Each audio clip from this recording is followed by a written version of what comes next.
Morning, Israel. Morning. How you doing? See better days, all right? Sit right. We're gonna do our normal advisement.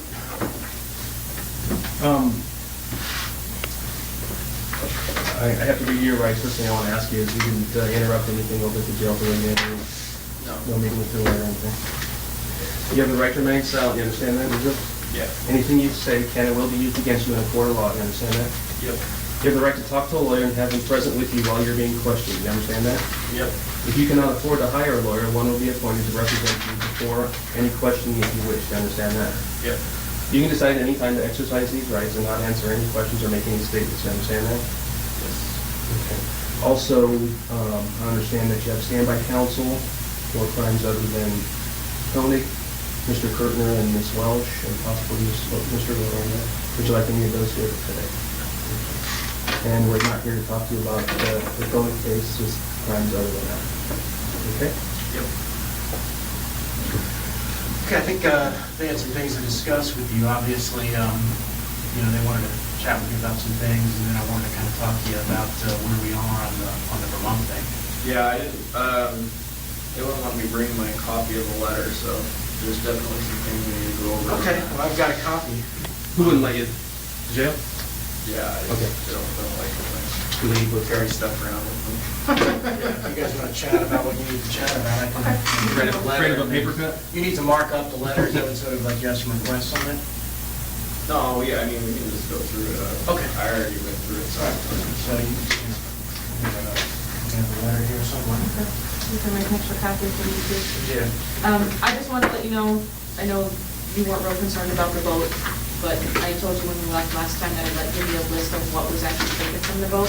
All right. And what they do is they print out a receipt. I don't have the actual receipt. This is just an internal document, but I can show you on here what they took. Total of 19 items. Some of those are swaps. They're not actual things. Right. So unknown materials, these I'm assuming were like pieces of thing, or like stains that made like blood or something like that. That's just stuff, because that's based on where they were taken from the engine area. Fibers and fragments, same kind of thing. I don't know what that is. I can ask about that. All of unknown material. My guess is They it's don't know what probably it is here. either. Hopefully the lab will know. That's why I call it a ball of unknown material. Maybe you could shed some light on that if you know. You know what the ball of unknown material I'd is? have to see it. They had possible bone fragment and other material twice. Down here, 2 different things were taken. There, rope to anchors with a line, other rope, a swab, and that swab was taken from seat cushion. Screws, these were all in the back area by the carpeting, or in that area in the back by the motor. This hair as well. More swabs.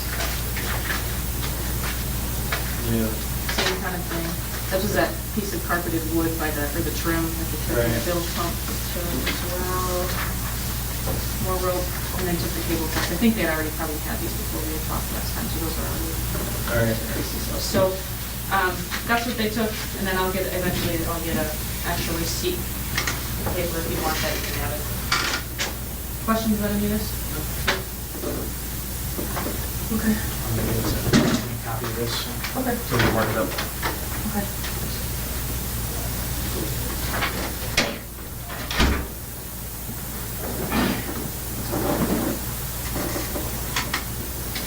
So while she's making a copy, anything you want to discuss generally? Any what? Anything you want to discuss generally about the letter, or about any concerns you have? Well, yeah, one of my main concerns right now is trying to get a handle on what the process is going to be. If this goes to CCU, they approve one or all my cases for the death penalty. It comes back, and then my understanding at this point is it goes to a judge, and they decide, make a decision as to whether or not to pursue it from there. Again, like I said, I can't give you legal advice, but here's my understanding of the process. In terms of the notice itself, it gets filed, all right, with the court. Right. After it gets filed with the court, then, obviously you're free to plead guilty in your main case or go to trial or the courier case, whatever you want. Right. And then, let's assume we're talking about the courier case, there would be a sentencing set.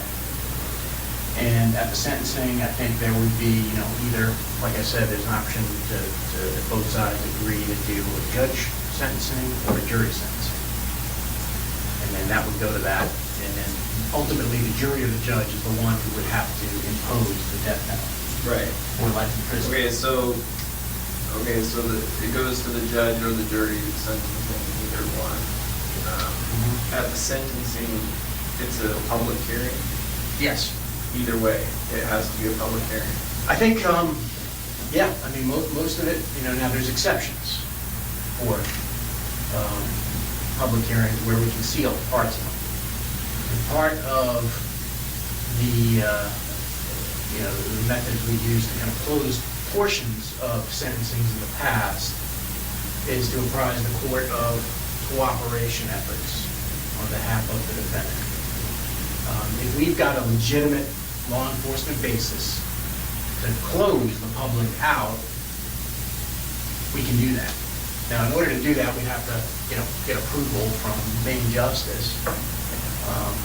But, it's happened in the past. It's happened virtually in every case that I've had cooperators in. Usually, they don't want their cooperation known because they could endanger them. Right.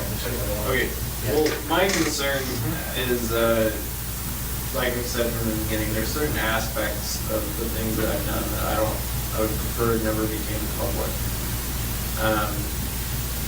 And from what I've been hearing lately, at something as serious as the death penalty hearing, they want to review all of the evidence before they make a decision, whether it's You say they, you mean jury? Okay. Jury or judge. And obviously, in everything we've discussed, there's a lot of that. I mean, if they're going to review all the evidence, then that's primarily going to be interviews that we've done, in which that information is going to be in that evidence. And so if it's a public hearing, it's going to be, all that's going to become public, and that's exactly what I didn't want from the beginning.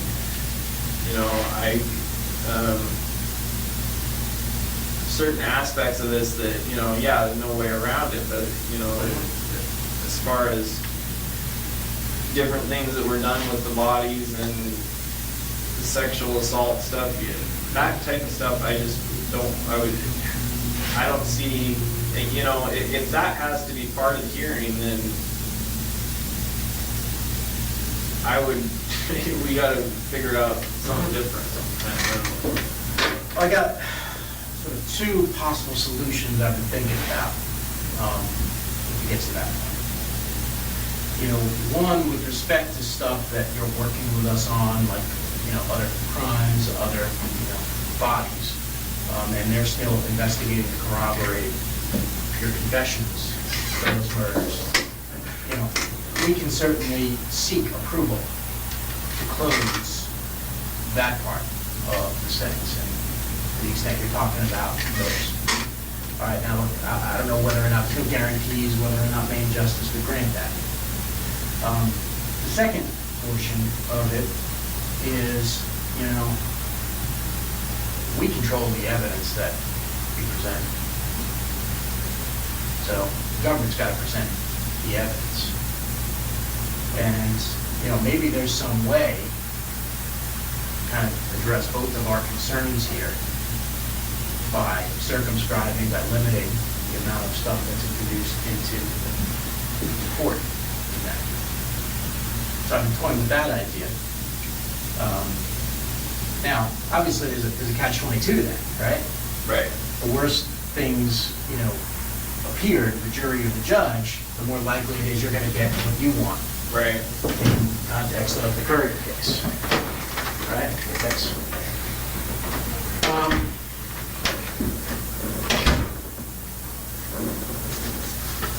But I think that there is maybe a way around that. But in order to kind of get around that, what we have to do is we'd have to have at least the basic information on all the murders you committed. So basically, it's not like, hey, you know, we're sort of going with quantity rather than quality of the murders. And if we can corroborate those, you know, I think there may be a way to kind of get you what you want, but also, you know, obviously we get what we want then too. That would have to be part of the negotiation. Now, these are just thoughts I've had, but... Right. Here's the problem with that scenario is, like you said, I might get what I want. You definitely get what you want. Well, I mean, look, you know, I think you said it before in other contexts, you know, if people hear the things you've done, you know, I don't think any jury would have any doubts about what they do.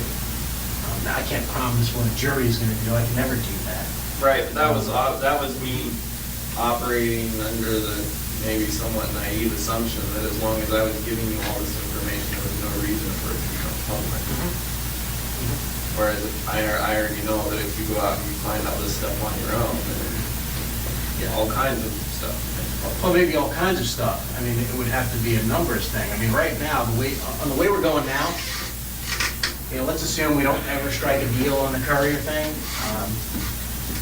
You know, yeah, then I think it does become public, some of this stuff. Then we're forced to kind of go your way, and you're forced to go, you know, your own way. We've got to go our separate ways, and we've got to, you know, try our cases. I understand that. You know, I think now is the time to sort of strike a deal that would encompass all your activity. And then part of that, broker some deal about, you know, what we can introduce and what we can't. Well, this is another problem. This is why I was pushing for, you know, a different type of meaning this week. But, you know, obviously there's other things going on that I don't even know what's going on. So, and I know we can't talk about it. Yeah. But that's an issue for me. So. About other things that are going on in the right. process, yeah. And I don't know what's going on. So. Yeah, I mean, you know, obviously I can't help you with that. That's between you and your attorneys. I know, and that's a problem. So, you know, I don't know what else to say about it other than that. But in regards to the courier thing, I went through that letter several times.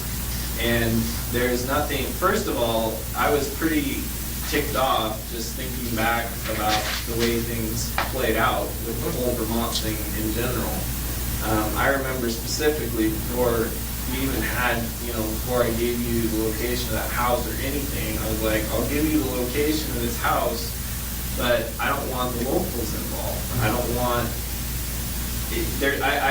I didn't see any reason to bring anyone back there in that area into the fold, so to speak, as to what was going on, because they didn't have any clue anyway.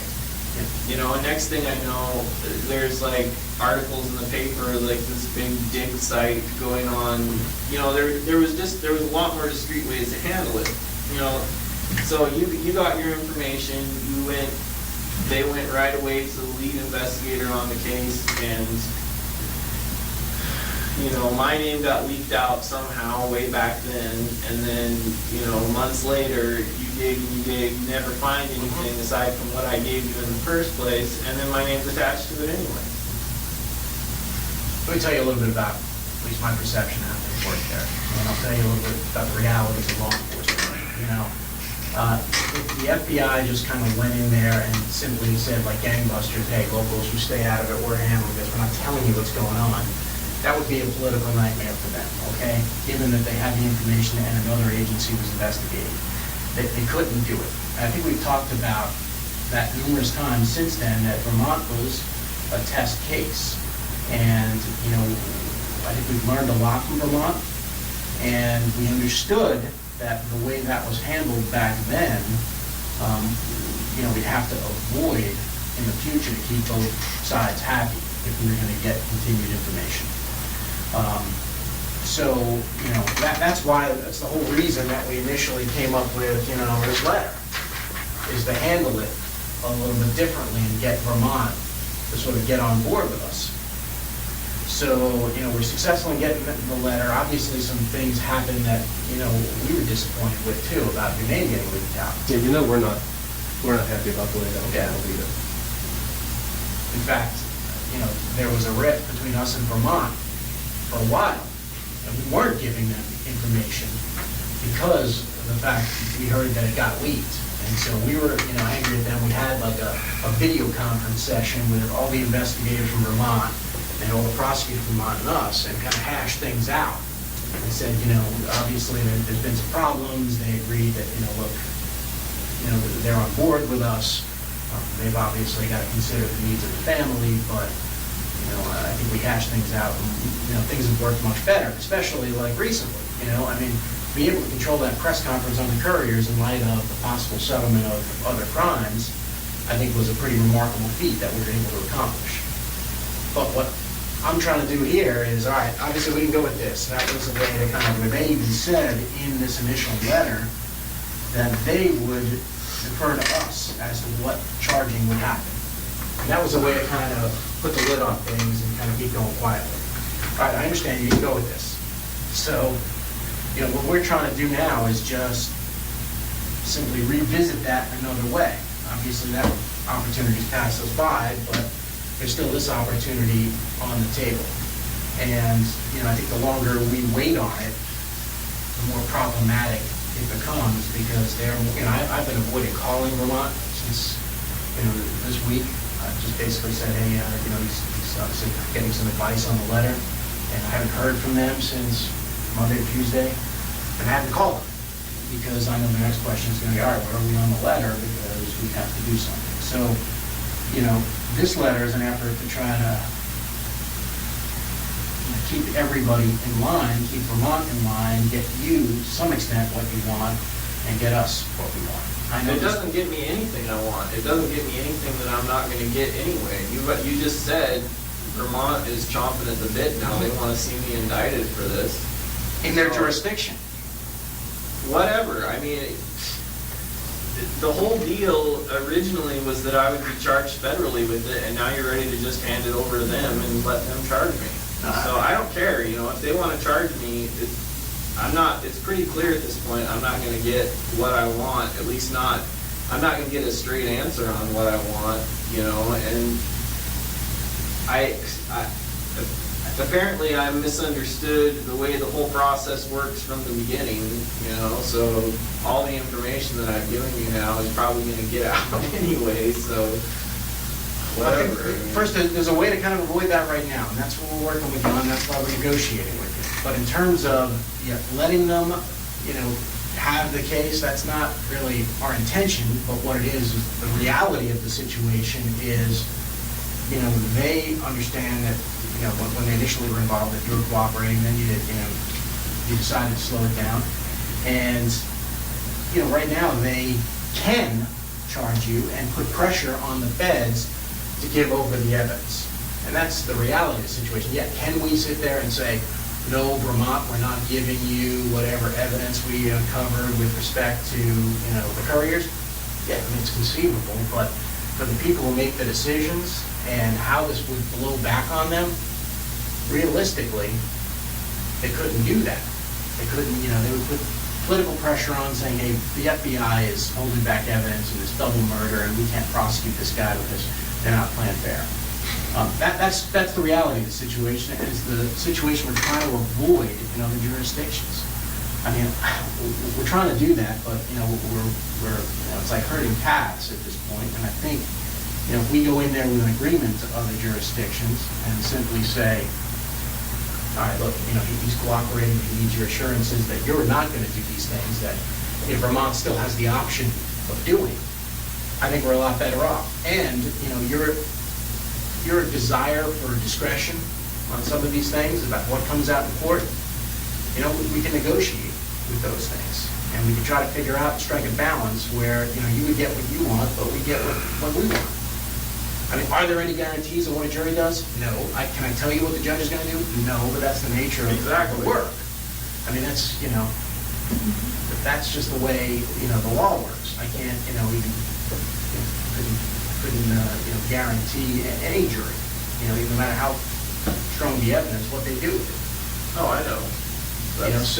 But all I can tell you. The biggest issue of all.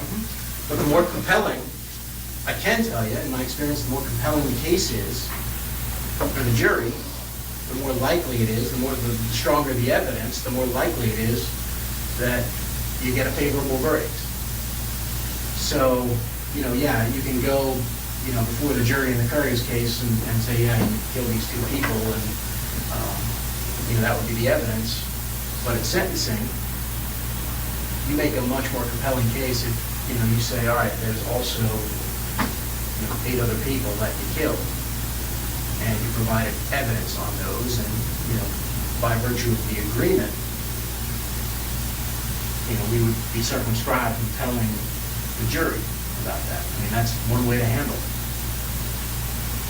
I think the problem is you're sort of between a rock and a hard place. You don't want to give the jury all the information because, I don't care if the jury has the information. I just didn't want it all over the media. All over the public. Right. Well, I mean, that goes back to sort of the But first. apparently that's not possible. So can I see that letter? Yes. There was something else in there I wanted to go over. I think like I said, there are law enforcement exceptions to keep things sealed from the public if we're still investigating it. We just need to get approval of it. And that's something we can put in that letter, that we seek approval from main justice to keep things. And in this, and I'm pretty sure in this letter, all we're asking for on anything else is who and where.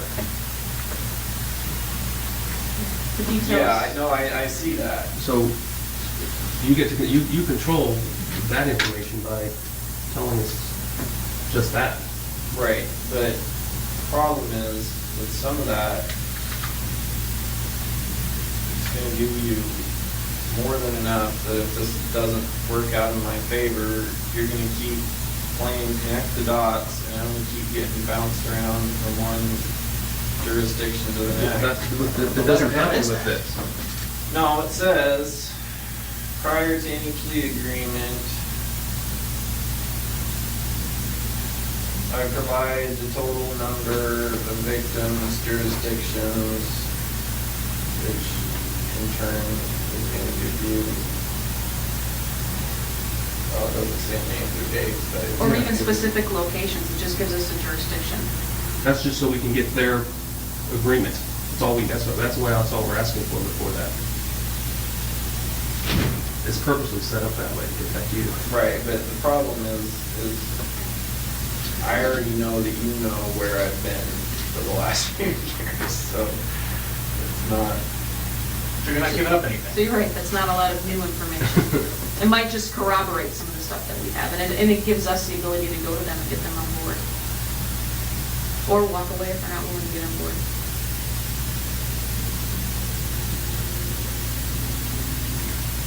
What I see happening with this is that you're wanting more information up front. I still have no idea what's going to happen with the information I've already given you. And admittedly, you don't know what's going to happen with the information I've already given you. Except that in that letter, if you don't get what you want, that's when the information stops, right? Yeah, then it's It stops conditioned. until you start finding stuff. Well, it's conditioned on at least the Attorney General coming back and saying, hey, we're going to seek what you want, right? I mean, look, you've identified, some issues that you're concerned about, but, I don't think there's anything you can't overcome here. There's no reason to get sort of frustrated about things. It's, we can work it all out. You just identify. Oh, I know, we can work it all out. I just don't see what the big time crunch is, that you want all this information right now, and I still don't know what's going to happen with the stuff I gave you on day one. Well, I think the problem is we need that information to kind of keep, Vermont on board rather than have Vermont go public, and once Vermont goes public. Vermont already went public, Yeah, but essentially. they didn't really get picked up. They had one reporter who had inside information. She didn't share sources, as far as I know. Clearly, the other stations didn't feel comfortable linking it to you.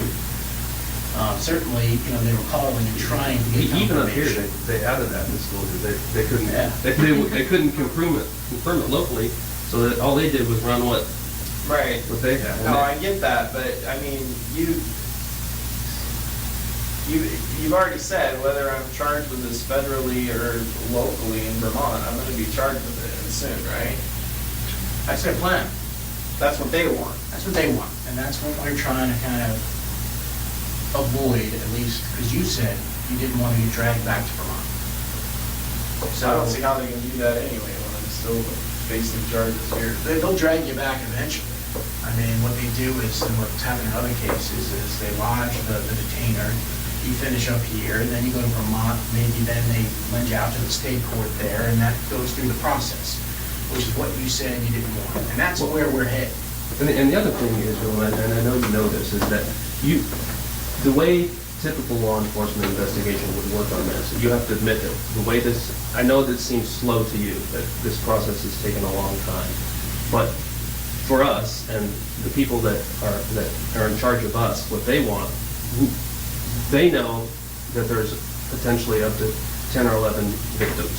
So there's 7 or 8 that we don't know where they're at and those kind of things. So what we're getting the pressure to do is find those other people. And so what you don't want us to do is to use conventional police methods to do it. And that You're already using conventional. we're not. We haven't gone to Media. But we haven't gone to local media places and said, Israel Keys was here on April 10th of 2009. He committed this Tupper Lake bank robbery. He killed somebody in this area, and they're buried here, and we need the public's help in finding out if they saw him or his vehicle, and this was the vehicle, and this is the license plate number. That's what a typical police investigation would do. We know you don't want that, because the first one of those that we put out gets on. You don't want that either. You're right. You're right, we don't, because we want this cooperation that we have, and that's why we've been delaying this, but the pressure is getting increasingly with Vermont. We're getting calls from Vermont also, since they ran their story.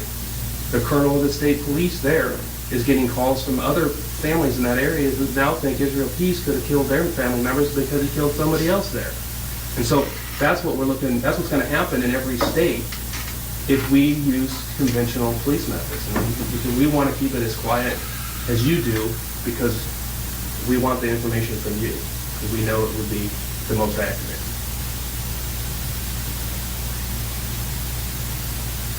I mean, that's just the reality of it. I mean, I know you know that. No, I know, but you know as well as I do that you can put my name and face out there and dates out there all you want, but we're talking about stuff that's happened at least 2 years ago now. I know, I realize that, but that's the only other way we can do it, right?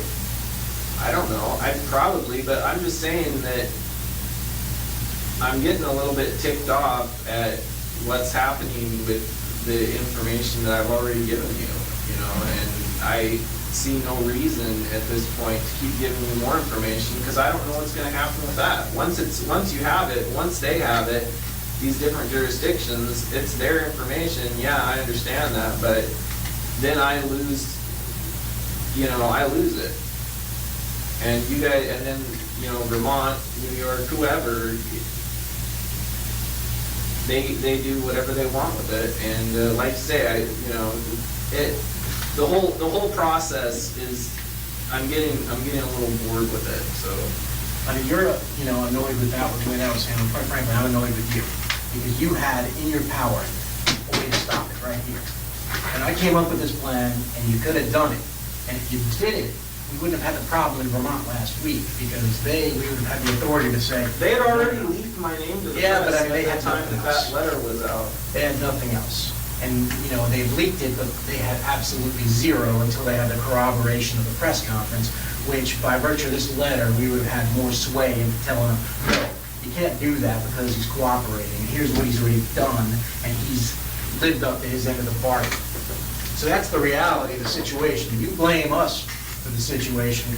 I'm blaming you. I do blame you. I told you from the get-go, before I told you where the freaking bodies were left, I told you that I didn't want the locals involved. And the first thing you do is make a big scene and do a big freaking archaeological dig right alongside the main road. All right, come on.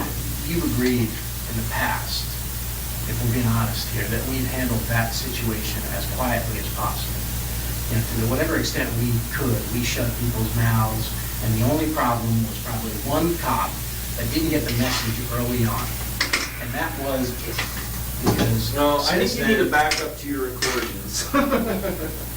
Because I remember the conversation, and I said I didn't want the locals involved in it. And I know now from, I mean, I talked to the guy, I talked to the lead investigator. Not only did you involve him in that, but you took him to New York to dig up the guns. You had him involved from the very get-go. Well, the only reason that guy was involved in the conversation is we were sort of planning on going with this at the time, if you remember.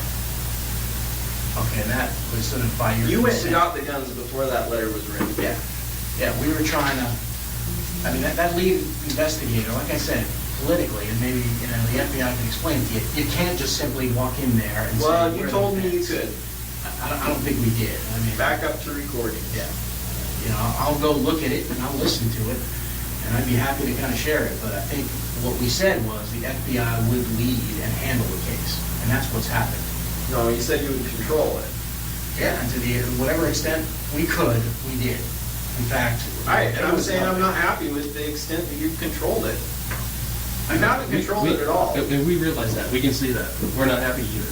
I mean, but we're... Look, I know it was more than one thing that caused the whole thing to get out of control. I know that if the house had just still been there and it had all just been neat and wrapped up in a couple days without doing a freaking landfill dig, yeah, it would have made it easier. But that's not, the fact is there are different things that happen the way they happen. And now I don't know what's going to happen with all this information I've given you. And you know I'm not just talking about the couriers. Well, that's why we're here negotiating. You know, look, you have stuff you want, we have stuff we want. Yeah, can we promise you absolutes? No.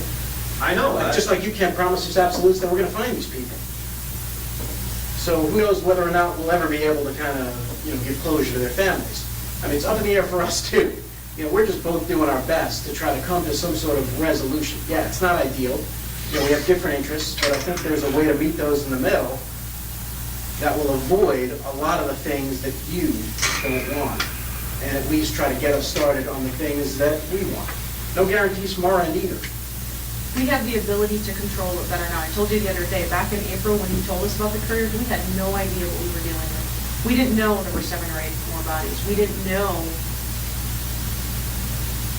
a lot. And we have the ability now to control it better.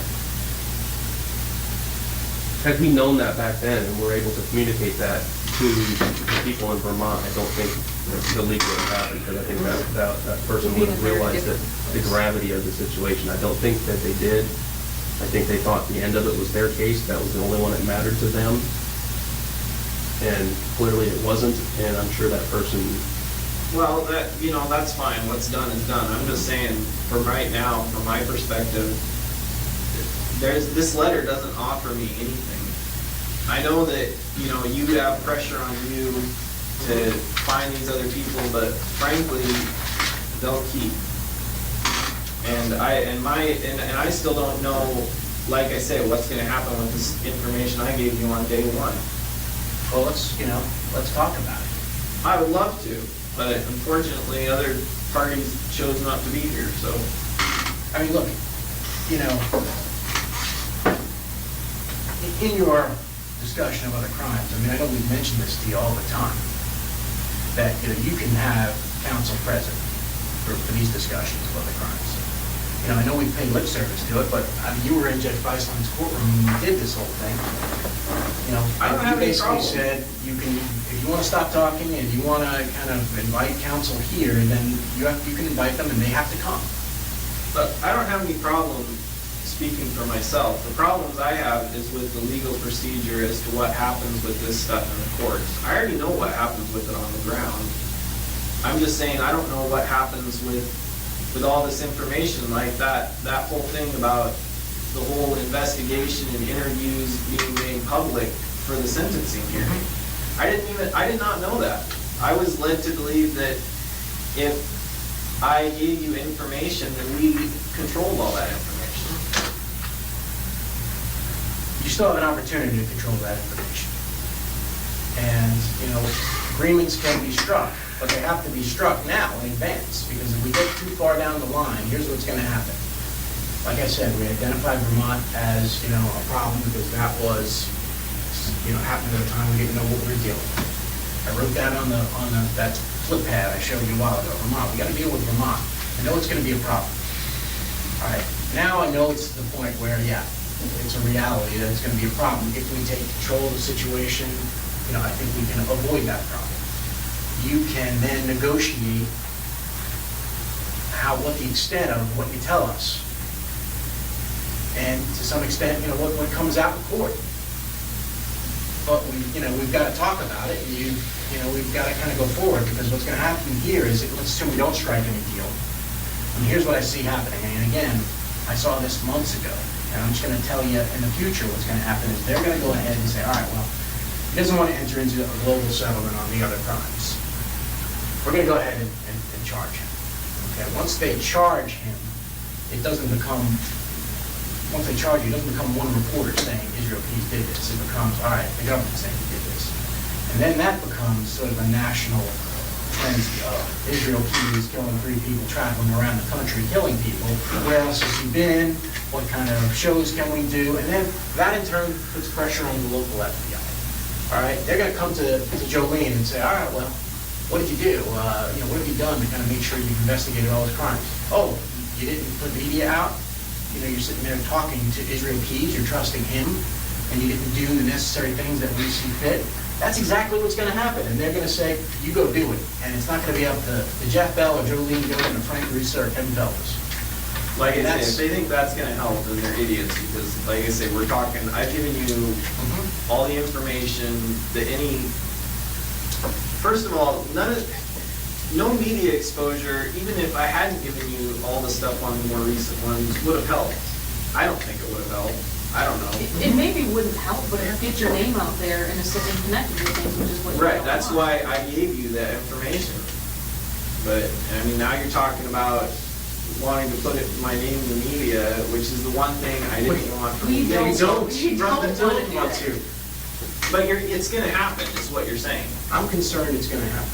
That's my concern as I look forward. If we can't get another avenue for doing it, I don't see that the FBI. I don't see that we have any other choice on how to investigate it. You could just hold off until I see what happens with the information I've already given you, and then we still have an open line of communication. If you do that, I have no. What incentive do I have if you after all the information I've given you, if you run to the media and put all this crap out there for my family and everybody else to see, and then at some point down the road, we still don't have enough to find out for sure that he did this, that, and the other thing, but let's go back and talk to him. Do you really think I'm going to feel like giving you any more information? From our perspective, you have to see it sort of the other side of the coin. What guarantees do we have that you're going to give us the information? You don't have any guarantees. Exactly. Just like you don't. So we're trying to reach an agreement here where we both have some assurances that we're bound by in an agreement. So we're bound by. I don't have any guarantees, but it's pretty likely you're going to get the information. But why do you say that? Because it looks like I'm stuck here for a while. Well, what incentive would you have to give out the information? I don't know. I'm sure things will come up. Right now, you guys got me on pencil restrictions. Pencil restrictions. I don't know. What is that, Judge? That's to get you to stop eating pencils, I guess.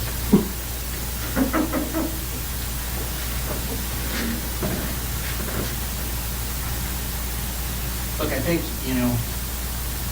what we're trying to do is, look, it's obviously a situation where you have interest and we have competing interest. like I said, things are negotiated like that every day. And I think we can negotiate something like that, but, we need a little bit more to do it. To avoid Vermont doing what they're gonna do, to avoid, what the FBI nationally is gonna come down and say we should have been doing in this case. That's our interest in it. But I don't see what, you keep talking about what Vermont's gonna do, but if you've already said that I'm gonna be charged with this federally. If they Well, I don't know, federally or state. They haven't. But one or the other, soon, right? That's what, look, I've been holding them off, and I can ask them to hold off a little bit longer. That's their plan. They've said that in the press conference.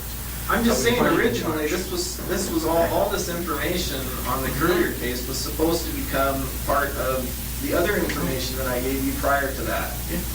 And now it's all of a sudden become a separate thing, and now you want more information to add to this. We're just trying to control, what happened at the very outset when we didn't know the full scope of things. Let's just deal with that problem, all right? Maybe we can't, solve every single problem here, but we're happy to kind of try to solve Vermont. And I think it would be minimal impact to you if we convince them that, look, he just pleads guilty here and then it gets wrapped up all globally in Alaska. That would be probably have the least impact on you, agree?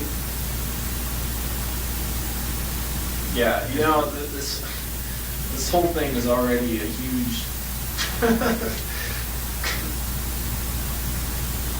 Yeah, we're just trying to solve the They problem. never even found the bodies.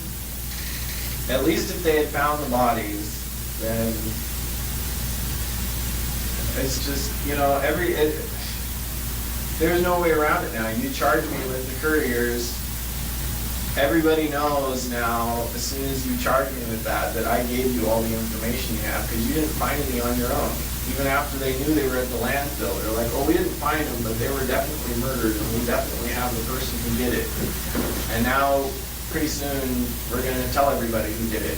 And the person who did it is Israel Keys. So how did they know that? Well, you must have told them, so whatever. How can we avoid? You can't avoid it now, it's already happened. I mean, the majority of it's already happened. The only thing left is you to come out and say, yeah, the Israel Keys is the one who's going to be charged for it. So And they didn't say that. they didn't say it yet. I'm just saying, I'm going to be charged for it. You said soon, either federally in Vermont or in Vermont, and that's. Okay, is there a way we can kind of at least keep the lid on things in Vermont any longer? I mean, and maybe, I know you have another situation to work out, but give us something that buys us time. How do I know how much time? First of all, I'm not buying any time because they already did a freaking news story on it, and you've already said they're chomping at the bit to charge me now, so, But if we can get something from them and simply just say, hey, hold off, or for some other sort of, deal. I mean, look, obviously our preference, I think yours is too, to wrap all this up, globally through all the other times. But. well, that's only if I can get what I want out of it, and that's looking less likely all the time, especially since I still have no idea. It's been freaking months since we first started talking, and like I say, I still have no idea what's, like, in the broad scope of things, what is going on or what is going to happen or how long each of these things is going to take. I have no idea. I haven't been able to get a straight answer on it from day one, so. I can tell you in terms of the Courier case, because all I did, I tweeted out here, you set the deadlines. And we put deadlines in here, at least for your edification. We can avoid deadlines. We can sort of work on, the language. We can work on how much you tell. There's no deadline. I mean, the only deadlines are events that happen. They're not dates. Well, I mean, I said there's a couple weeks from the events, and then there's, seeking expedited review. And so that's, what I've been working on. It's not like, we've been sitting here just, calling back to Washington, D.C. and asking, how can I screw Israel Keys? I've been trying to kind of, pulling my hair out and figure out a way to kind of resolve this dispute and settle everything where, you have the best chance of getting what you want, and we have the best chance of getting what we want. So I've been dealing, like you said, Vermont, what happened, we had to do it over again, maybe we had done it a little differently. But we didn't know the full scope of things, and, it is what it is. We can't rewrite that. What we can do is we can change the future as to what happened. And we can change the future as to these other things. Because, right now, your concern is that you go to court on the couriers and then all these details come out that you don't necessarily want to come out, right? With everything that I told. Okay, with everything. All right. We keep going the way we are and not agreeing on different things, then I think stuff like that's going to happen. So you're sort of between a rock and a hard place. Hey, if you don't agree globally, you can't stop the flow of information. Vermont, they'll exert whatever influence, and they can kind of use your confessions against you. Right now, before that case is charged, you're in a position of power where you can negotiate. All right, well, here's the deal. I'll give you this other stuff, but here's what I want out of it. And your information is, valuable now. I mean, it's valuable to you, and it's valuable to us. It's only valuable to me as long as I still have it. I mean, I don't, there's nothing. But the value is that it'll be in the agreement, and we're bound to the agreement. Yeah, and the value is also, that they would, they would use it in capital crimes to justify whatever decision they have to make there confidentially. So there's that.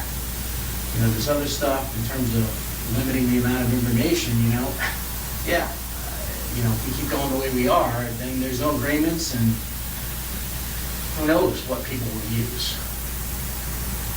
But there's a way now to kind of... Well, you should know, because you're the one I gave the information to at this point. What I'm saying is that if we sort of strike a deal on it and it limits what we're, we are bosses, like I said, they're going to tell us, hey, you have to present all this information in court to justify whatever decision the jury's going to make on him. But if there's a binding agreement that says otherwise, at least then we have a reason not to, and then we're bound not to do that. And that could avoid the negative consequences that you're concerned about. I think there's a way to do it. I just don't want to shut any doors here. Well, I don't either, but, the problem is I think you're trying to open all the doors at once, and I still don't even know what's behind door number one, so. What do you mean open all the doors at once? Because I don't... That's what this letter is asking for. You want, to an extent, as much information as you can get, and I still have no idea what's going to happen with it. If this doesn't work out, from my perspective, then you still have your information, and then I still have no idea what's going to happen to me. So. But I think up front, all we get is jurisdiction. Until you get your assurance. Yes. Because we already know the numbers, right? So, all we get up front is jurisdiction. So what we're getting is where? And not even a specific where, just A jurisdiction. Eastern District. Not a year, not anything else. Not a name. It's just to fulfill your needs, to kind of simply say, hey, I don't want this to be a problem in getting what I want. I mean, if I'm going to give you any information, I would just rather have something that's tangible that I get for it. Well, let's talk about it. Again, there are no promises, but, that's not a promise, then it's not very tangible. Well, it's tangible in that we can, show you what we're going to do. Some of this, like you said, is out of our hands in terms of judge and jury, or... I get But, that. hey, tangible is a letter from a jurisdiction that says, I'm not going to prosecute you. That's tangible. I'm talking about something that says, like I say, my main concern has always been the amount of information that's released that I have given you, the details, certain details. You know, to me, that's a major concern, and I don't, and right now, I'm still really fuzzy on, you know, what I want. It sounds like, I don't know, from what I've been hearing, it sounds like it has to come out. If it goes to the death penalty sentencing phase, it sounds like all that stuff is gonna come out, and I don't know, it's just. I mean, that's why. And in the meantime, I'm also concerned about you releasing that information anyway, as whether you're doing it to piss me off or whether you're doing it to get the public's attention or for whatever reason, you know. So let's control that, Israel. None of that has to come out, or the stuff that you don't want to come out doesn't have to, if we negotiate and agree upon what that is. Right, that's what I'm saying. So let's do that. Yes, let's not, you know, look, I didn't write that letter to say, hey, take it or leave it. I mean, I gave it to you, let you review it, you know. Agreements are negotiated all the time. What would you like to see in there that's not? No, I don't know, because I don't even know what's possible at this point. All I know is, you know, with all the information that I've given you,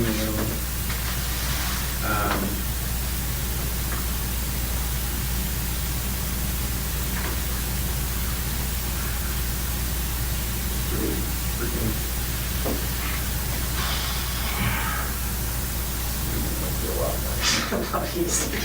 Well, I mean, I gotta come up with a plan C, you know, you want, and my plan C would look something like this. You know, Israel sort of controls the amount that comes out in the sentencing of the couriers. You know, we can agree upon what that is, maybe a, you know, sort of a brief statement of I killed this person and they are buried here, right? You know, in exchange for, obviously, we're gonna do all those things in advance to get your assurances of non-prosecution, but then you're also controlling the extent of information that comes out. So, I mean, I think, you know, look, like I said, it's sort of a catch-22. You want to have the death penalty imposed upon you. The more information the judge or jury has, the more likely that would be. But, you know, I guess my plan C is, well, you know, then at least we can kind of do quantity over, hey, you know, details of what happened. I think that, you know, would be Yeah, but the compelling. time to do that is at sentencing, not now. No, well, I mean, we have to get started on it to at least Why? corroborate it and get those assurances from those jurisdictions, right? Otherwise, if it Well, I comes out don't at know. sentencing, you get This is charged. the stuff I don't know. I mean, how the hell do I know we have to do it now? For all I know, you can charge me, and then at the time of the sentencing, you know, you can say, look, there's this additional information. I just don't see where I have any incentive to give you any more information right now, because all this stuff is gonna happen to me anyway. I mean, whether I'm charged federally or in Vermont, I don't even understand how they can charge me in Vermont, because Feldes told me this was a federal crime. So that was the whole idea of me giving you like the guns and the silencers and all that crap, because I thought it was all gonna be federal, and now you're saying they wanna charge me locally, and I don't even, whatever, you know, you're the lawyer, so. I think that nothing, you know, there's nothing that can't be overcome here, all right? And that's what I'm just trying to work on. You know, I'm trying to figure out a way where everybody gets closest to their goal. And I think we can do that. Oh, you're gonna get your goals. You know, I don't know that. What do we just go back and I'm gonna assure the guys, hey, well, don't worry, Israel said, we're gonna get what we want, so don't worry, guys. I mean, you know what they're gonna say to that. You know, this way, at least if there's an agreement, we can show them, I can go, it's not just Israel saying, it's an agreement that, you know, we have that, you know, he's gonna get us close to our goals, we're gonna get him as close as we can to his goals, and, you know, hey, we're both walking away, leaving something at the table. Jurisdictions are walking away and leaving something at the table. I mean, we have to get those assurances, and, you know, that's something that's gonna take time.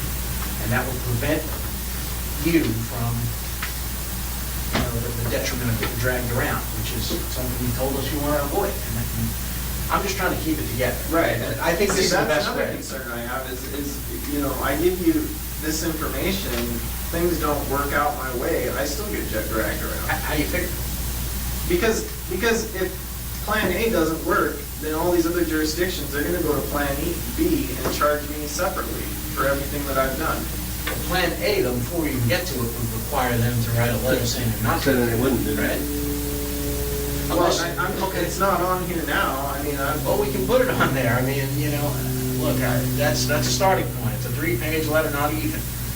Like I said, that needs to kind of go into a more comprehensive agreement. But, you know, don't get frustrated with the terms. Everything is, you know, you have some other concerns you identified today? We change the letter. You know, we work on it. But we don't just get frustrated and kind of walk away, because that's, you know, that puts people in a corner. We don't want to put you in a corner, we don't want to be in a corner. I think we both know that the best way to proceed on this is the way we have been proceeding. And doing it as quietly as possible. And I think, you know. well, that's my whole issue right now. Yeah. It hasn't been very quiet. I mean, there's already like freaking pages online about me. I don't know. Pages speculating. Yeah, but, you know, I don't know, whatever, speculation, fact, does it really matter? Well, you know, I think it does. I think you even said that last time we met. It's like, yeah, it's one reporter, you know, reporting something. It's not reality yet. And, you know, I'm trying to negotiate a resolution that it's going to control Vermont, because, you know, we learn from it, and it's going to help us avoid that problem in other jurisdictions. You know, we can control certainly what's introduced. Like I said, if there is a way where you're cooperating with us and we can represent the court you're cooperating, there may be a way to keep that cooperation under seal in court. Yeah, I know, that's what I'm concerned about, but like I say, the Courier case is not the only one I'm concerned about right now. Let's deal with those concerns on the other cases. I mean, that's why the whole, you know, aim of the plan is to kind of get their buy-out before we do it. And, you know, if we can't go to them and simply, you know, have someone say, hey, you know, we just need a buy-out on this, and we need the assurance. You know, it's difficult to kind of control things. I agree. I do think that, look, you're going to follow through on your end. But I just think at this point, I'm kind of feel like I'm in a position where I've given you a certain amount of information. None of it has, or I shouldn't say none of it. About half of what I thought we had an understanding on, you know, from the very beginning, hasn't worked out in my favor. Granted, you know, some things haven't worked out in your favor, but I just think at this point, I just don't see what incentive I have to tell you anything else. I mean, day-to-day, I got day-to-day issues.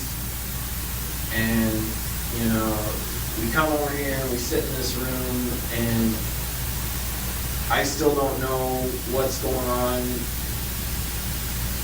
with, like I say, with everything that we've talked about. And well, in terms of the other case, you know, obviously that's on you and your lawyers to kind of do whatever you see fit. In terms of the Courier case, that's what I can control, and that's what I can help control, at least. To the extent that I can assure them that things are in the works. You know, look, I can tell them, and I have told them, look, I think he's going to cooperate and continue giving us some of this stuff in exchange for some of the, you know, for some discretion. But, you know, they don't know you, and you know. I don't expect any sympathy from anyone. No, and they're not. That's exactly the point. Come on, let's be realistic. Well, I am being realistic. They're not sympathetic at all.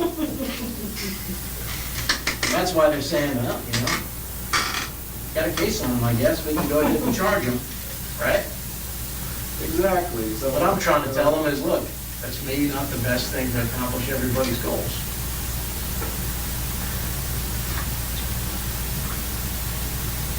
if I have something that I can take to them, I can maybe, just put that off. So that's all I'm trying to deal with. I think there's a way to kind of circumscribe and limit the information in court. I think there's a way to write that into the agreement. I think there's a way to for a global settlement.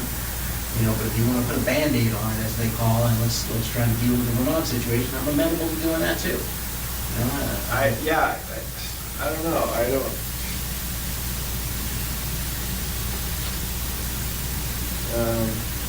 There's just a lot of stuff.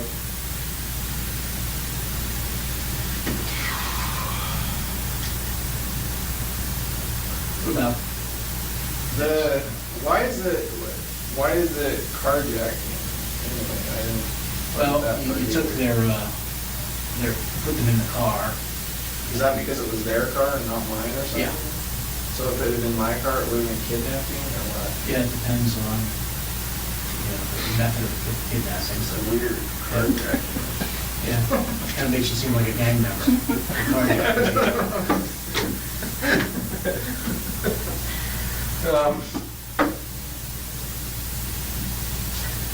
I'm just trying to think about Vermont, maybe how to buy time over there. I don't. Like, they've already released enough information, they're gonna get hounded endlessly until they release my name now, so. Yeah, but if I can, give them something that kind of gives them comfort and gives the family comfort, then, maybe we can delay things there until at least you find out what's going on in your other situation. I don't. Like I say, it doesn't matter. As far as Vermont goes, everybody already assumed I did it, so. Yeah, but no one's really Even my own family pretty much assumes I did it, so. But one of your goals was to not get charged out there. That was one of the things you told us the other day, is that you didn't want to No, I have to don't. go back there. So that is something that we can still. So ideally, what would that say? You said there were some, how would you have that read? What information would you have released about you control everything beyond the couriers because you only tell us whatever you want to be released. What would be acceptable to you to be released that you think would meet your goal in this case? And like Frank was talking about, quantity.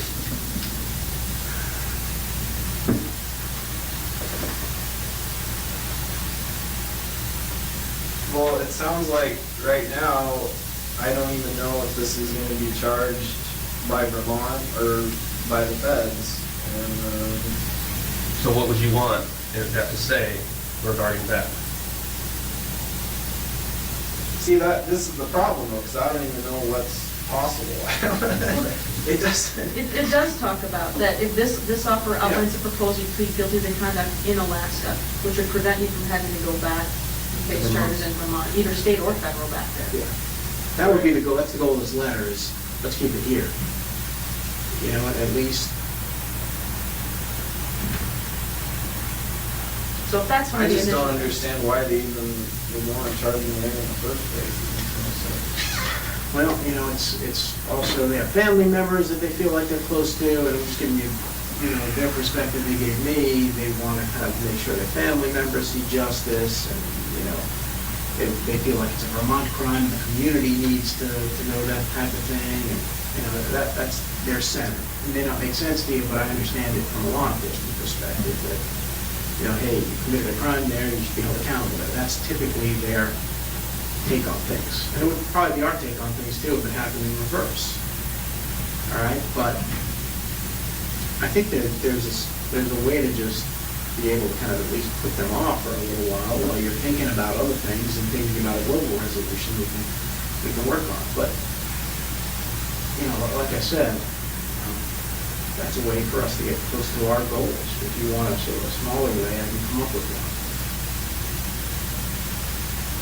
No, I mean, your goals at this point are pretty easy. Yeah. My goal is not to get charged for That occurs. 7, 8 different times or whatever.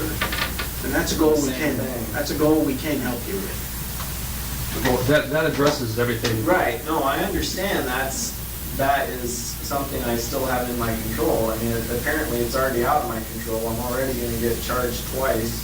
Well, So, we can, at least have that just rolled in here and just. right, no, I So we're trying to do understand that, but I would rather have it all hammered out. This just seems Well, you know what? really preemptive right now. It's like, there's gotta be a way to do it to where I get something a little more concrete, and then, then I know for sure that that's it. It's not gonna keep going on and on from one. So what's an example of what you mean by concrete?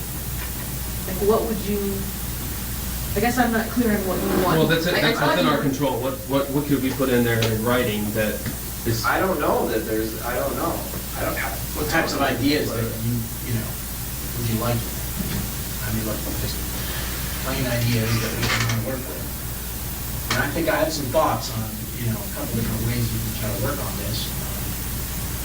I just need to know what your concrete ideas are, because, that's what you want at. I mean, I try to write that with your goals in mind, based upon the flip chart of what your goals are, and, I think I try to satisfy those. And, to the extent you have other goals and other ideas, then, we work it in.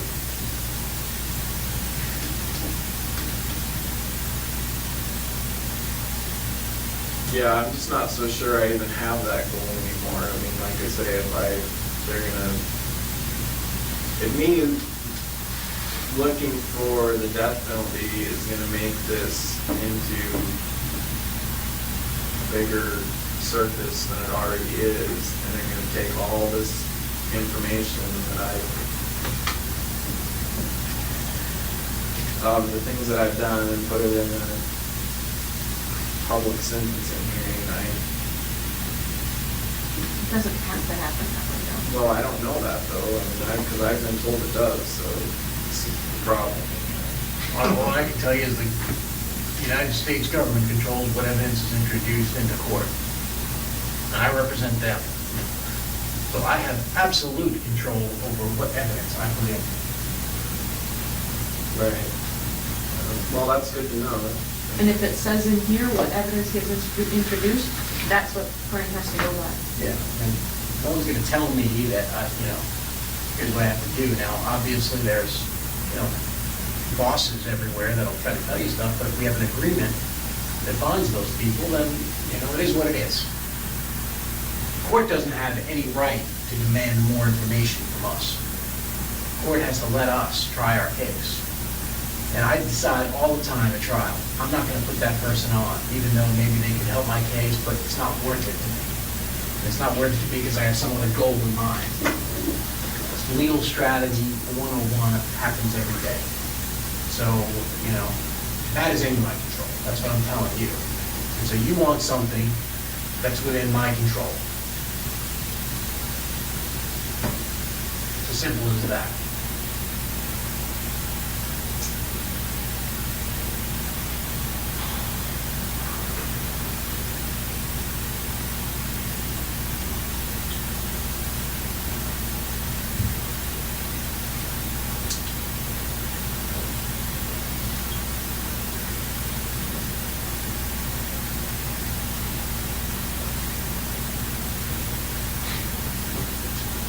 Oh, boy.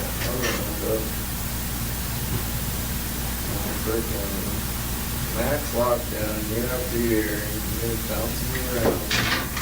Doesn't have to be that way. Call it premonition. Doesn't have to be that way. And we're trying to avoid that. Everybody in this room, I can tell you, is trying to avoid it being a circus. We're just trying to get, what we want, let people know, our bosses, that we're getting what we want. We've got some assurances. We negotiate what we want.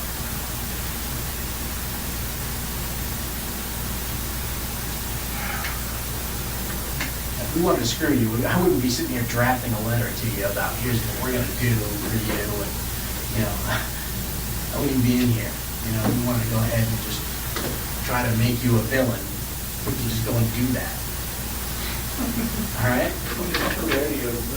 Well, you know, look, you're concerned about the extent to which. Well, there's certain things, but from an entertainment perspective, from my perspective, yeah, it would be really fun to have all this stuff come out, but, you know, I'm not trying to single-handedly give my mom a heart attack.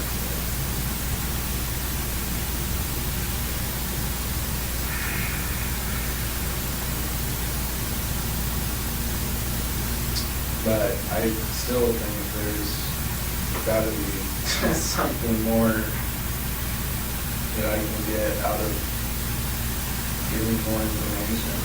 Because I haven't seen anything yet. What do you want? I wanna know what's gonna happen. You wanna know when, what's gonna happen and when? You wanna know? Yeah. You want to know how much information is going to be released publicly? Let's flesh that out a little bit more. Well, first of all, we can't talk about it. Okay. And that's the biggest problem with Okay. So that it. problem Secondly, if there's this problem with Vermont that they already have enough information on who they want to make it public or whatever, one way or the other. Where honestly, I don't care if this courier thing gets charged in Vermont or gets charged federally. Because right now it's not either way. It seems like it's just going to keep dragging on. I've got other more immediate concerns.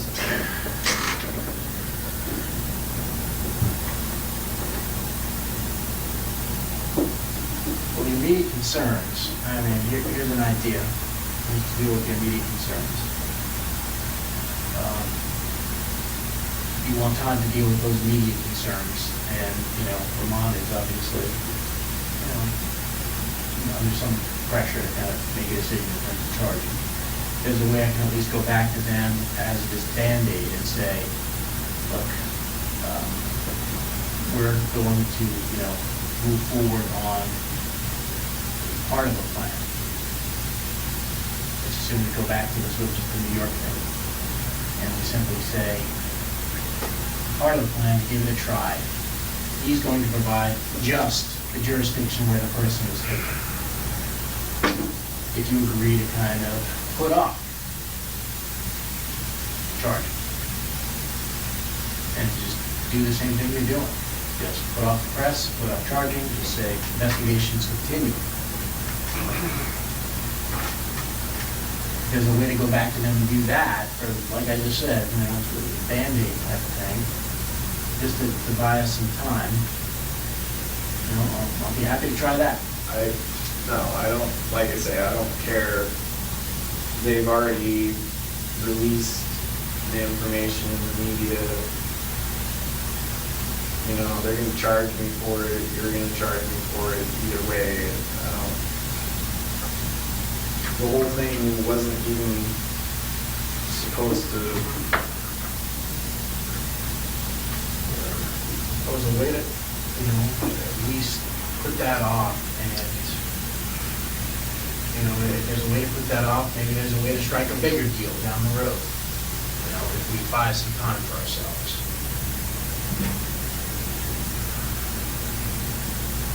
And obviously that would entail, though, getting insurance before we gave any information. So, I mean, look, it's a Band-Aid, it allows you to get an insurance, but it also buys you time to think about your ultimate goals and what you want in the agreement. It also gives you a chance to see if this plan will work, which I sense is part of your concern. Yeah, it doesn't, it says that this plan, it says right in this plan that this plan might not work, so. No, not from our perspective. I said, look, which part? Not the kind of thing you want to see. Which part are you in talking construction about? plan. Which part are you talking about? It says, understand that we have no control over what. The Attorney General. Right, so that's, I mean, but that could follow through with this entire thing. Yeah, the but then majority you get of to it, walk away. There's nothing in it that anybody has any control over.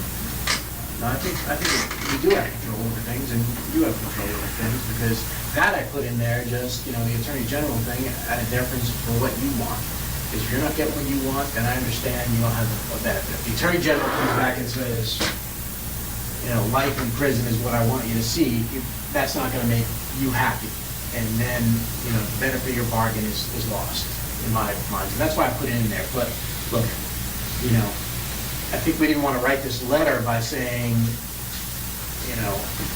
the Attorney General is never going to guarantee what's going to happen. We can't make the Attorney General guarantee what's going to happen. We can only make full information available.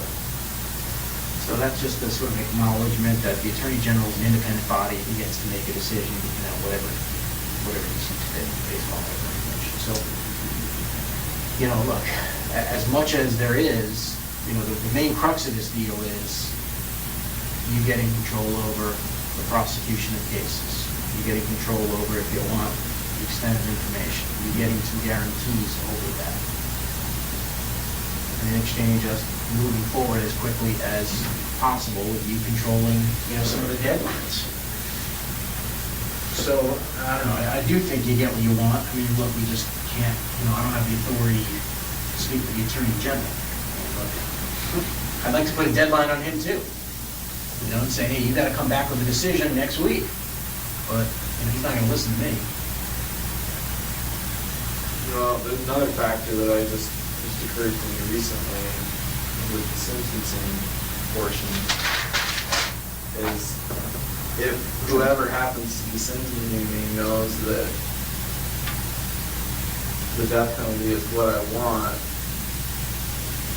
there's a chance that there could be some reverse psychology going into play there, and they're going to want to give me the opposite of what I want. Well, I think you even talked about that at one point, and that was part of your thought that you'd go with more jury rather than a judge. Yeah, but I'm just saying it could work through way. Yeah, I mean, that's possible. There's just a lot of, I mean, look, yeah. It does. I mean, it would be, Maybe this, you can't guarantee, like I said, I can't guarantee what a judge is going to do. I can't guarantee what a jury's going to do. you just work out a whole under-the-table resolution.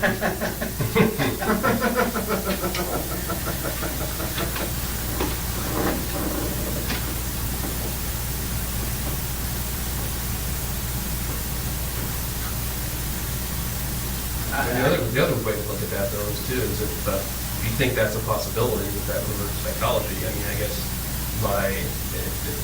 if they think you have something still to offer, maybe that would be an option, but if not, then, you know what I mean?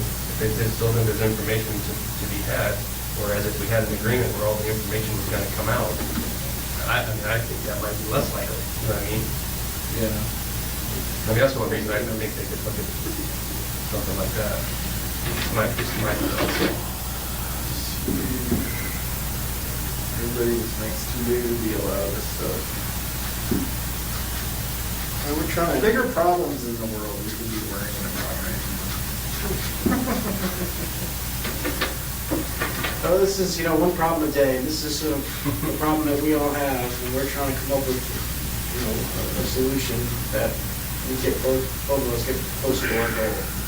And that's what I've been working on. I'll come up with another plan. I'm happy to kind of keep working on it. I'm happy to redraft the letter. I'm happy to kind of call whoever I need to call. But, I think, I don't want to close the door on things. Well, I don't really see that that's an option at this point. I mean, I think we all understand that, but we're just concerned that At this point, I'm thinking pretty obvious to me that whatever's going to happen is going to happen. And I haven't been able to control,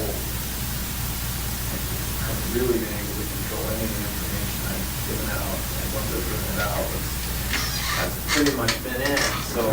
I think you're wrong about that. I mean, think about it, the Tupper Lake bank robbery. Has anybody come questioned you about that Tupper Lake bank robbery? No, Right. I'm not. but- Arson in Texas, burglary in Texas. No one's talked to you about that, right? Bank robbery in Texas. That's probably kind of like small potatoes. Maybe so, but look, No, You know, the courier thing was the okay, only thing. Yes, all right, yes, okay, great. So all this stuff hasn't come out, but I don't know.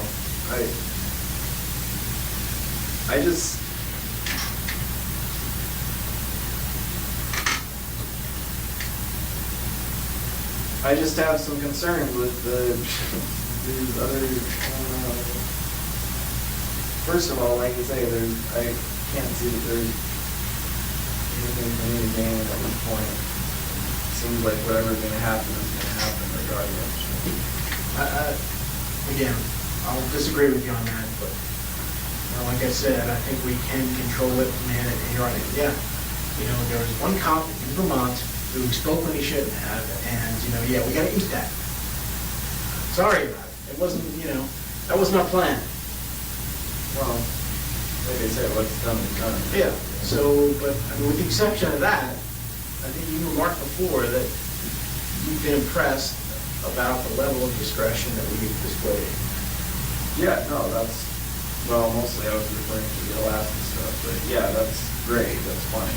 And the Alaska stuff, we have, you know, obviously more control over, but, you know, the other jurisdictions, we're just trying to control now. I don't want to get in a position where I lose complete control, and we lose complete control in this room about what happens in Vermont. And that's just sort of what I was thinking about in terms of, you know, that letter. It's just trying to kind of keep things under wraps there and have them sort of join back together with us to go back to almost that letter. I thought the letter was going to accomplish that, getting us where we need to go. And so I'm just trying to figure out a way to kind of get back there, because I think that's where we want to be, where it just says. Well, I mean, even if, hypothetically, even if we had come to an agreement with that letter, that reporter still would have released their information. Yeah, but look what it says here, will not identify Mr. Keyes as the perpetrator of the murder, the crime he's committed will not, or charge him separately in our jurisdiction without your authorization. Right. That's the part that, you know, I'm trying to get that back. And in order to get that back, I've got to buy it with something. You know, politically, I've got to be able to give them something to say, all right, here's why we're not doing it, and we're gonna, you know, if someone questions us down the road, we have some reason to say, here's why we need to do it. And so that's just, there's a whole like law enforcement side, you know, and then there's a whole political side to this too, that, you know, we're trying to kind of tamp down as well. So I think I'm more efficient than government. Well, I think you certainly, you're good at planning. In what way? You're good at planning stuff, and that's what I'm trying to do here, is simply come up with a plan. And I'm seeking your input on the plan. You're a planner and organizer, we can use Yeah. those skills now to work towards a different goal here. Yeah, You know, there's only certain things I like to plan. I'm trying to plan, and I'm trying to, you know, give Vermont some glimmer of hope, in the hopes of accomplishing a bigger goal. And if we can accomplish the major one, where we have to kind of redraft that letter and get some more concrete terms, and you want to see what happens, fine. Yeah, I'll do that. I don't even know, like I say, I don't even know what's possible. Well, Apparently my peeps didn't want to be here, so. I mean, they can be here if you want. And that's the, Remember what that says, is that if you want them here, that they will be here immediately, I think is what it says. Mr. Kurtner is supposed to come on, you know, the court order. I thought you were always just reading that, so you boot me out if you didn't show up. You out at what? No, I mean, that's your right, that's an option that the Yeah. judge has said, is if we're here and Yeah. you request him, we give him a call, and he, according to this the judge's order, he has to come immediately. I don't even care if it's here physically, it's just, it'd be nice if one of these times have meeting and discuss. Well, I mean, I think he has it highlighted as exactly what it says. Yeah, and I was looking at just to be sure, and it's anytime Mr. Keys on council, Well, I know I'm anytime entitled. council becomes immediately available. That's what it says. I understand that. Council becomes available immediately. So, that's up to you. If you want to discuss other crimes with council present, with your other councils, standby councils, Mr. Kertner, we can arrange that with him.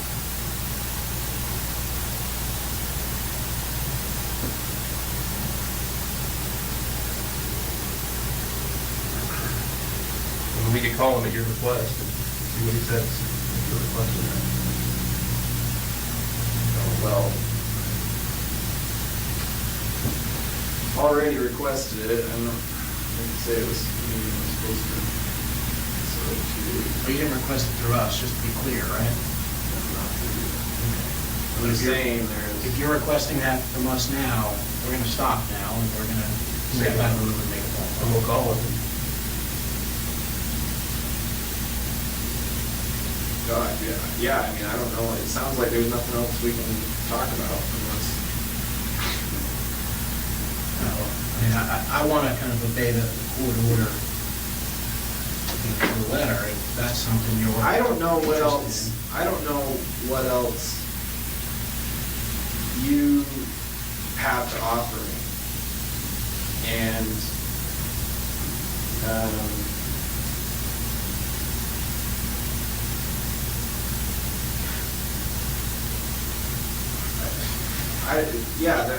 so I mean, I'm not happy with what the letter is. It lays out the possibilities,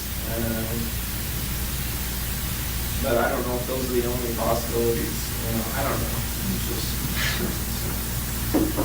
Well, let's take a break. This whole thing Yeah. is, like I say, it's premature. Let's take a break for a second. Step out. Why not make sure we're respecting your rights to.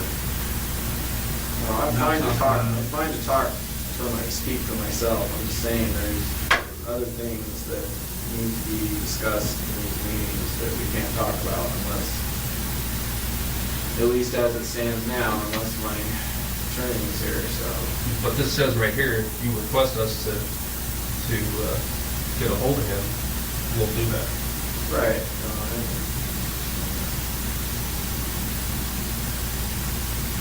So I guess I should ask just for the record, do you want us to do that? You want us to call Mr. Curtin right now and see if he can come over right now? Yeah. All right, we'll do that. You have to take a leak or anything? Yeah, I could. Second, we'll let us get out of here and then we'll get the.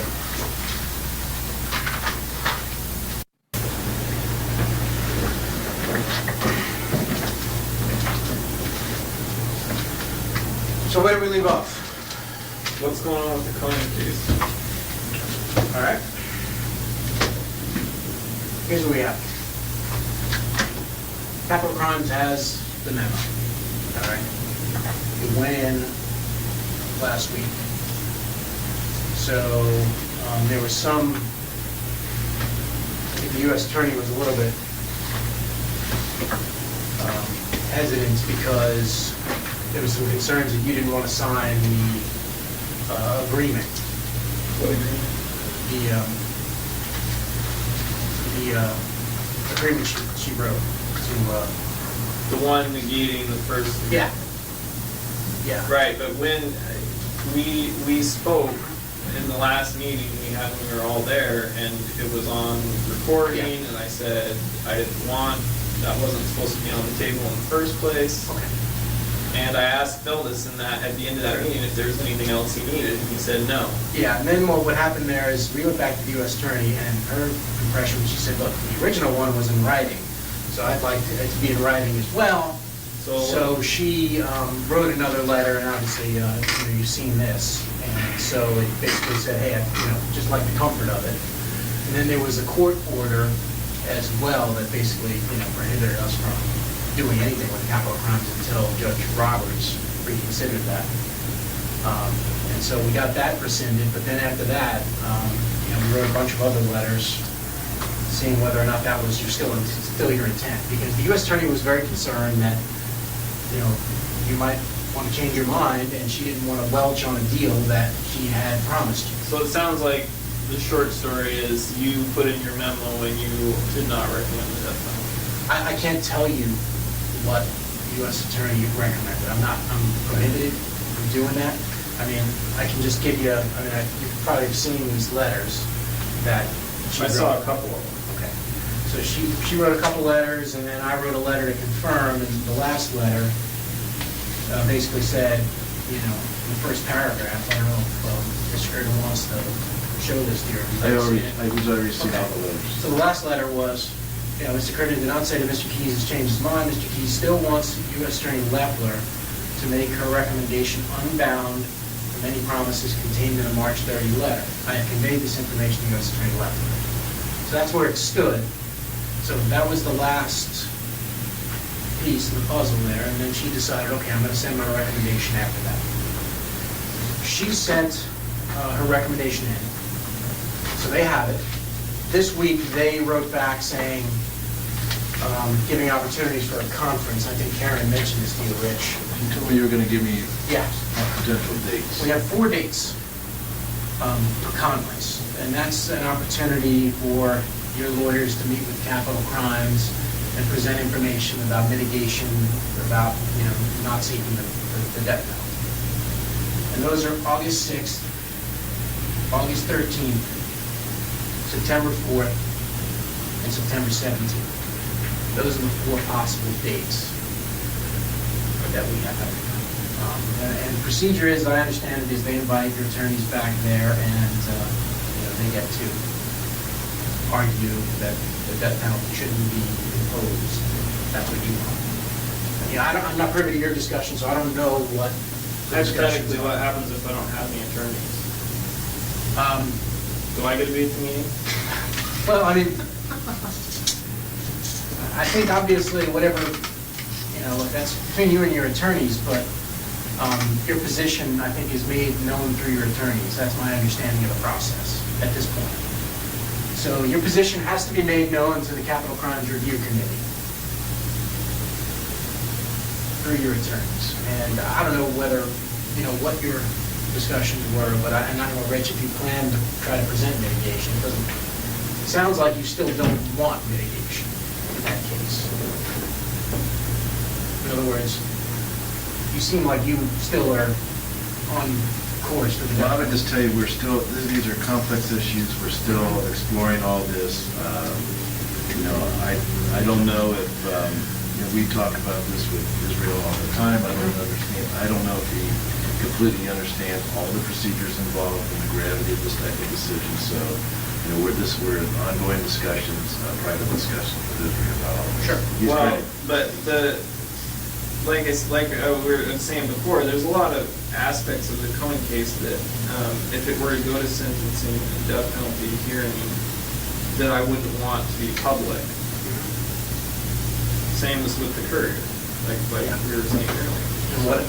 But I have no, it doesn't matter what I sign or what deals we work out. It sounds like there's no way you can give me any assurance as to whether or not those issues are going to come up at a hearing. That can be something, as I told him before when we got here, we can discuss in the context of the global settlement. He's concerned about the details coming up in open court. All right? Now, to the extent that, we want to limit that, maybe we can do that in a global agreement in exchange for, information about these other homicides. And that's what I was suggesting to him. I'm sure you've seen the letter I sent to him saying, we can maybe go with this process and get some assurances from him that he wouldn't be prosecuted by state authorities. And he just brought up this morning, well, I'm concerned that the details are going to get out no matter what. They've already been out. Did you see the video from Vermont? I mean, the whole 6-minute video about everything, Of what? of couriers and. I mean, I didn't think that they Koenig really, and- they came out, you know, it was one news station reporting it. Yeah, In fact, and everybody that I know of has seen it. well, I mean, But it's basic information, it's not the details that Israel's concerned about, I don't think. And none of the information that he's concerned about getting out has gotten out. And he's talking about the details of the crimes, not the His crime. family saw it before I did, and that's the whole purpose. Well, that's a concern too, but I mean, that, you know, as far as the Vermont, that's another concern I have, somewhat, is if hypothetically, if I give you details on other crimes in other states, you know, what's ultimately going to happen? At what point does that information become public knowledge as well? Or does it? Does it have to? What's the procedure for that? Is there some way we can work it out to where if I give you this information, it stays sealed or at least limited release or something? I don't know. I don't even know what the options are. But it just seems like in Vermont, as soon as they had the information, they, you know, of course everybody wants to know, and it's going to be the same everywhere else too. So I think we can work with these other jurisdictions by getting those assurances. You know, as I've said sort of before, you know, Vermont was something we weren't really sure about the scope of things. And now that we are, I Right. think we can proceed better to kind of get assurances, at least from the local jurisdictions, that, you know, A, they're not going to prosecute you, and B, any details you release, you know, at least are not published. right. Now, in Okay. terms of what comes out in court, that was your other concern, right? Right, well, I mean, not that's- just what comes out in court, but I'm also concerned about the Koenig case in that, you know, it's a high-profile case up here, and what's gonna happen is, as soon as it gets to the point where I plead to that, then all the media is gonna want, it's gonna be the same thing. They're all gonna be clamoring for details, like what happened and all of that. So what efforts are gonna be made to control that, if any, and what, I mean, I'm suggesting to you that we can come up with a global agreement which effectively limits what we put out in public in exchange for information about the other homicides. So if we don't put that out in a court of, you know, law in public, right. the media wouldn't learn of it. So that's my suggestion as to sort of a global thing to wrap Koenig into couriers and everything else. I mean, obviously, you know, Israel's expressed that he doesn't want to be dragged back to Vermont, which, you know, we're trying to work with him on, and we're trying to work with Vermont on. It's become a little bit difficult because things have slowed down a little bit. You know, we'd like to wrap that in and keep him here and keep him in one place, but we're going to need some sort of assurances for them that he's going to continue cooperating, and that's what Vermont has wanted. So, in order to kind of... I don't care about what comes out about the courier. I guess my point is, I can try and limit the information that comes out on all this other stuff, but if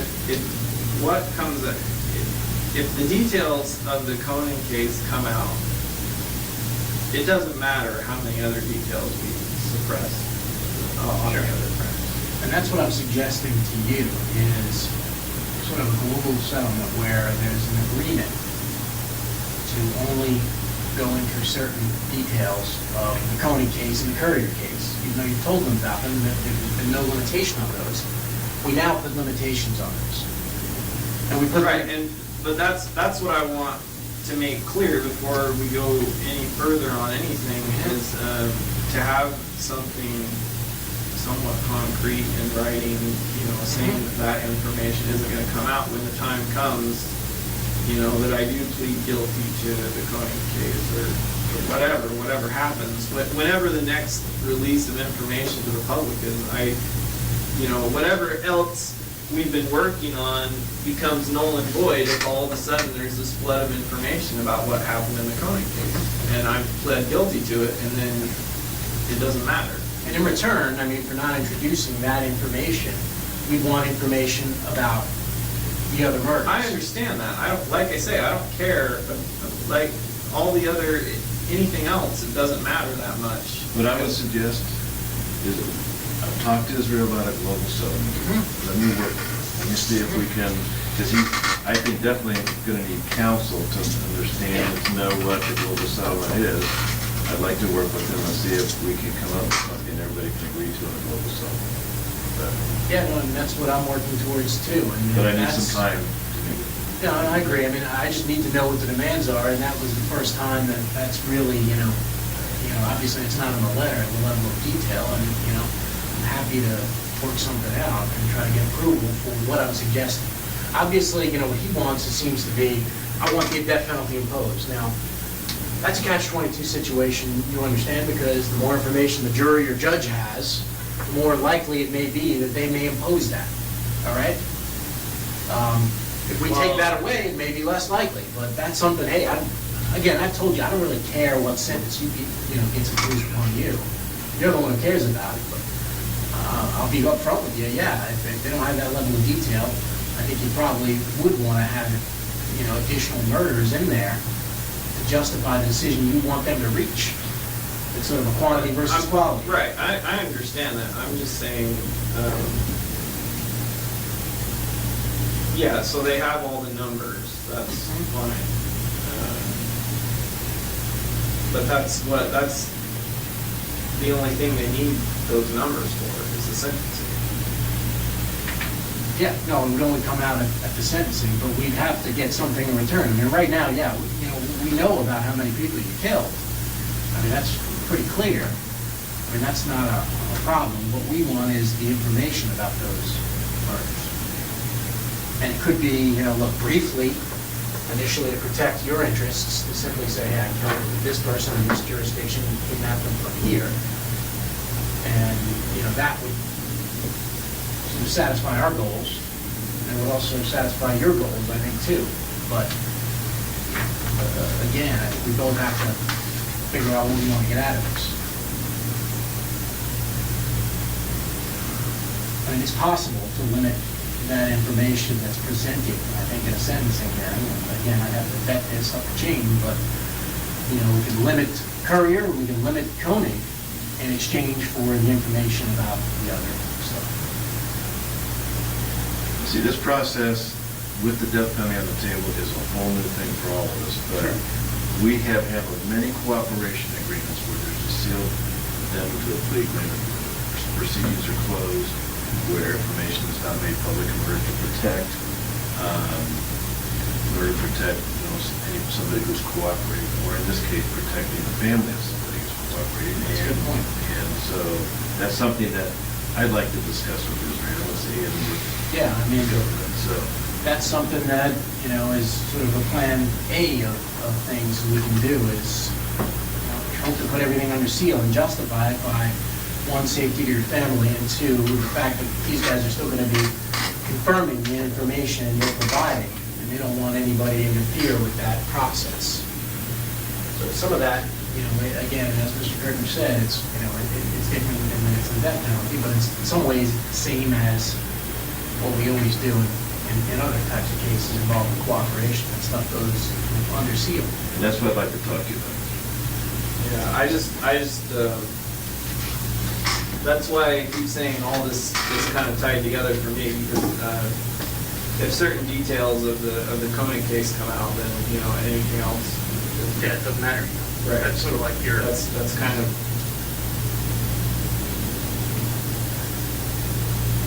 worst case scenario, than everything else I did before that is automatically going to be assumed just as bad. No, no. It's a fair point. And the problem I'm dealing with, and I'm telling Israel this, is the problem I'm dealing with has been, Vermont, and, they feel like they're unbound by any loyalty to us and what has been done for that case, because there's no, assurance that things in the future are going to be done. What I'm trying to do is kind of put their charging decisions off and try to give us some breathing room to figure out how to wrap all this stuff up rather than do it in two different jurisdictions or perhaps three. I still don't know how I can even make any kind of decision on this if I don't even know first of all, you say you can't tell me what your recommendation was. I made it clear what I wanted it to be, and so you're expecting me to make a decision on everything. You say you made it else. clear, I mean, you didn't sign the the agreement, so that wasn't exactly clear. I made it verbally clear. Yeah. Was there a reason you didn't want to sign this? I didn't get it.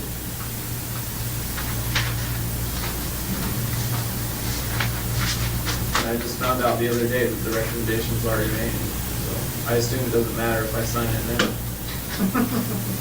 Yeah, I just found out from Karen on our prison meeting we had on Tuesday.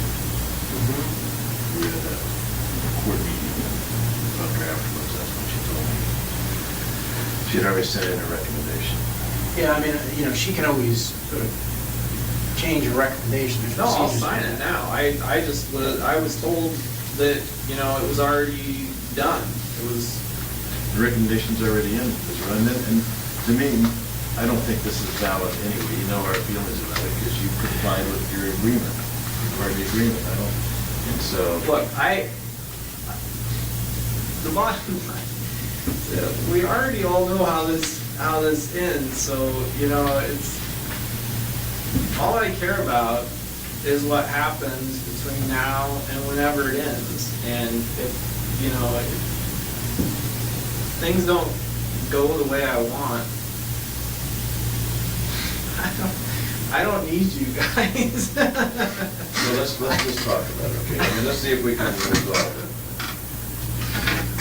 I mean, This whole thing is just turning. No, I mean, I think that there is, look, the U.S. Attorney can always provide additional information to capital crimes, additional, information you'd like to provide, your attorneys would like to provide. She's made that clear in her letters. I think. And what's with this? Why do they have to go back and meet with? What did you call it? Mitigation? Yeah, it's essentially that's going to be between you and your attorneys, but the process typically is, in the typical case, is the attorneys argue that, death penalty shouldn't be imposed. Right, let's just nix that whole meeting. That's They don't between show you up. and your attorney. Well, I'm telling you now, if they show up, then they're not authorized to be there. Yeah, you can discuss that with them. I mean, we're required by our policies to give them an opportunity, and you an opportunity to do that. So you talk to them about what you want them to do. That's between you guys. All right, so, but I mean, to the extent that this letter, I think the U.S. Attorney would appreciate it, ratification, if you did sign this letter. Yeah. And I just got to put on record, this is against my advice, Israel. Don't worry about it. I'm gonna go that far. Have you read that letter? Why don't you read it? Make sure you understand it. Yeah, it's words on it. Let's say one. Same one Have you you've seen that before?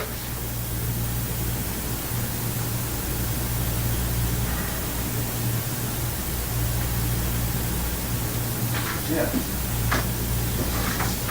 Okay. So the date of this, just to sort of put the date on, is 7/26.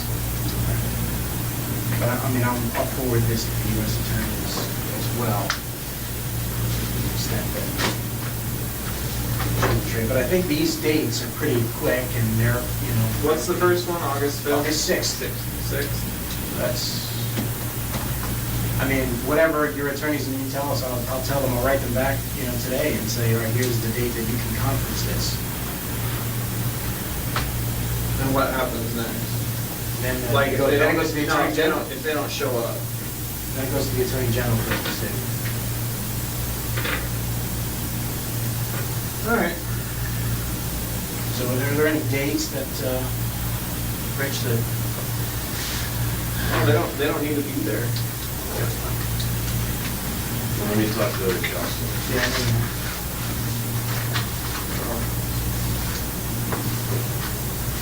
If I don't get to be there, they don't get to be there. I'll ask them about, I'll ask them about what the procedures are and whether, I don't even know them, you have a right to kind of teleconference, and I just don't know what they do in these types of situations. Yeah. So that's where Koenig is,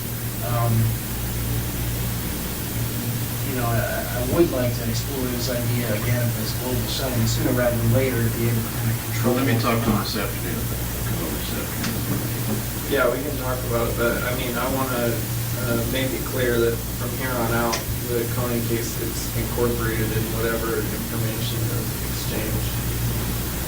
Case gets moving, but Any information I give you is incorporated into that, to whatever happens in the Koenig case.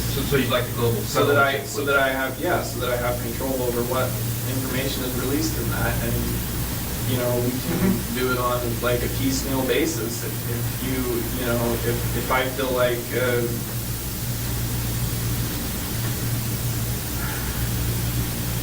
feel like, things don't work out at any point, then, obviously, then I'm not gonna give any more information. I just don't. Yeah, like starting this whole process with the courier, I don't even know why the courier thing has to happen right now, or whatever they decide to do with it, I don't care about that. I'm more concerned about what happens with Tony. That's the one that, and so we can work on terms of, so global settlement that includes Koenig and, in order to get Vermont on board, I'd have to kind of. well, whatever they want to do. No, I know, but I mean, you don't want to be in a situation where we solve everything else and then Courier's still out there, correct? No, I mean, Yeah. So that's why I'm trying to keep them, I'll tell them when I talk to them, I'm sure I'm gonna have to talk to them this week, is that, you're considering and talking to your attorneys about the idea of a global settlement and, to give you some time to do that. right. Yeah. I'll see what I can do. And then- I don't understand, like I say, I'm sure they want to do a press release about me or whatever, but I don't understand why they're even concerned we're not charged with it. It's not like I'm going anywhere. No, I know, but it's, it's a community thing for them, and I understand their position, and I'm, been staving them off all this time by telling them, look, he's cooperating on other crimes, and, that's his intent. But again, me telling them that Israel's gonna tell us this information about, that's all much weight. And the other thing maybe you want to do, because I know you like time frames and setting some ground rules and stuff, and you haven't been happy with the way things have been moving. Like now, do you want to set, when do you want to talk about this again? I know that Mr. Kerner said he wants to talk to you today. When do you foresee being able to do this to expedite things so that we're not 3 weeks from now talking about the same thing again? You know what I mean? Because you're in control of that. Now that everybody's here, you can if you have some expectations, maybe you can set those out. Well, As far as just meeting again and discussing things. I think we need to get this, explore this local settlement thing. If we can, we'll work on that. We can get that together, then that's the,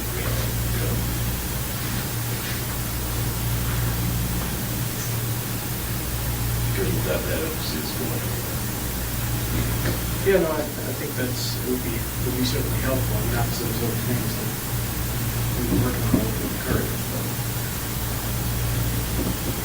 In terms of this global settlement, yeah, it's something we want to explore. Deal with trying to probably work on this.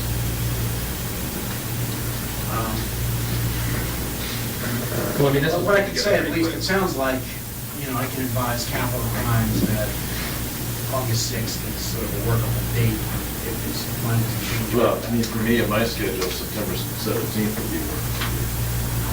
But yeah, I don't know exactly. it doesn't even have to happen. So why do we need a date?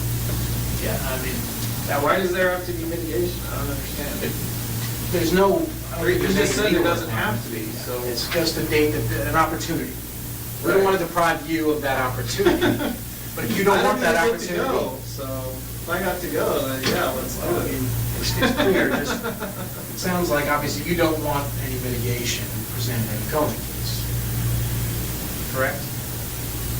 I'm not interested in any dates in the Koenig case, anything added to it that's gonna complicate it. Whatever you have to do to freaking get it moved along, do it. All right. Well, I'll talk to Capital Crimes and pass along your views on it, and as well as the view of, you'd like to be heard on it? I don't know. Is that true? Yeah. No, if there's some sort of mitigation that's set up, I definitely want to be part of it, because that means I didn't know about it. I don't know if there's a procedure for that, maybe there is, I'm not sure, but I can ask them about that. Maybe it wasn't helpful, but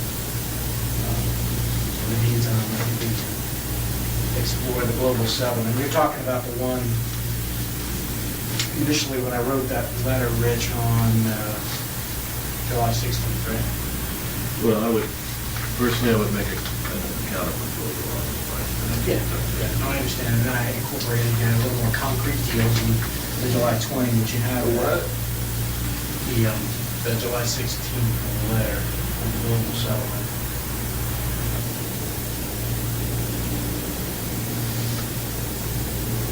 I think you hadn't seen that before. I think that was written before the stuff in Vermont.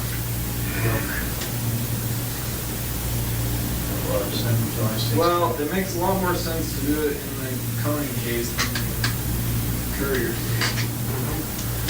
Yeah, that was written on, I think that was like a Thursday or Friday, July 16th.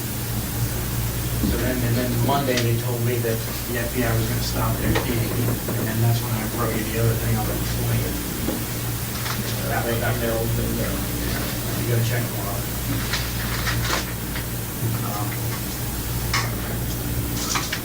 All right.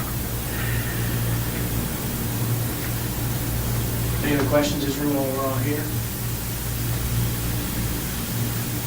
Any time frame you'd like to see met here for our next meeting?